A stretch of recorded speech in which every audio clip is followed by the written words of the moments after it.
আচ্ছা, মেরুনের মধ্যে আমাদের দুইটা ভার্সন আছে। এটা হচ্ছে একটু রেড মেরুন আর এটা হচ্ছে একদম পিওর মেরুন। ও মাই গড, দুইটাই অসম্ভব সুন্দর।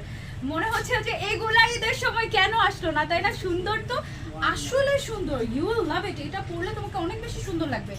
একটা হচ্ছে একটু রেডিশ মেরুন আর একটা হচ্ছে একদম পিওর মেরুন কালার। হ্যাঁ, সো যার যে কালারটা পছন্দ screenshot and order to Hijabiana. Okay, so এটা হচ্ছে আমাদের মেরুন কালারটা। এক একটা কালার এত সুন্দর। আমি যখন শুনেছি এটার 17টা কালার তখনই এক্সাইটেড হয়ে গিয়েছে যে ওয়াও 17টা কালার। এইটা হচ্ছে একদম ডার্ক মেরুন কালার বা একদম পিওর মেরুন কালার যেটাকে বলা হয়। এই কালারটা ট্রাস্ট মি এমন কেউ নেই যাকে মানাবে না। এটা এত সুন্দর একটা কালার। হ্যাঁ, এটা যার যার লাগছে জাস্ট টেক আ স্ক্রিনশট। দ্রুত অর্ডার করতে হবে, না হলে কিন্তু মিস হয়ে যেতে পারে। পরে যদি আমাদের স্টক আউট হয়ে যায় বানিয়ে দিতে কিন্তু দেরি হবে। ওকে, সো এটা গেল হচ্ছে আমাদের মেরুন কালারটা। দেন একটা